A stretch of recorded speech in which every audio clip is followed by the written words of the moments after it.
అందరికీ నమస్కారం. మన డైలీ భక్తి కథల సిరీస్కి స్వాగతం. అందరూ ఎలా ఉన్నారు? నేనైతే చాలా బాగున్నాను. మీరు ఎలా ఉన్నారో కామెంట్ రూపంలో తెలియజేసేయండి. మరి ఇవాళ భక్తి కథ ఏంటో చూసేద్దామా? ఓం నమ శివాయ. ఈ 5 అక్షరాలు సాధారణమైన పదాలు కాదు. ఇవే శివ పంచాక్షరి మంత్రం.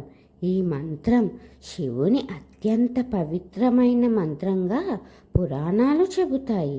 ఓం నమ శివాయ అని భక్తితో జపిస్తే మన జీవితంలో ఉన్న అనేక సమస్యలు తొలగిపోతాయని విశ్వాసం.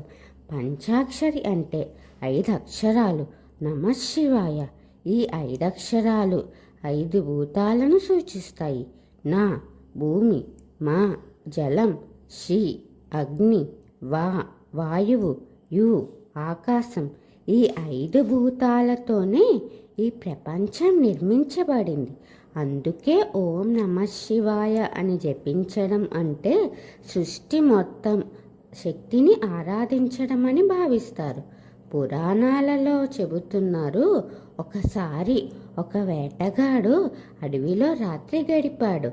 కానీ ఆ వేటగాడికి తెలియకుండానే అతడు శివలింగంపై బిల్వపత్రాలు పడేసి రాత్రంతా ఓం నమ శివాయ అని జపించాడు. ఆ భక్తితో సంతోషించిన పరమేశ్వరుడు అతనికి మోక్షం ప్రసాదించాడని కథ ఉంది. అందుకే భక్తులు చెబుతారు, ప్రతిరోజు ఉదయం లేదా రాత్రి 108 సార్లు ఓం నమ శివాయ అని జపిస్తే మనకు శాంతి, జీవితానికి శక్తి వస్తుంది. శివ పంచాక్షరి మంత్రం మనలోని భయాలను తొలగించి ధైర్యం ఇస్తుంది, మన ఆత్మను పవిత్రం చేస్తుంది. కాబట్టి ఈరోజు నుంచే భక్తితో ఒక్కసారి చెప్పండి, ఓం నమ శివాయ, ఓం నమ శివాయ, ఓం నమ శివాయ. హరహర మహాదేవ, శంభో శంకర. ఒక మంచి భక్తి కథ తెలుసుకున్నాం కదా. తర్వాత కథ కోసం ఎదురు చూస్తూ ఉండండి.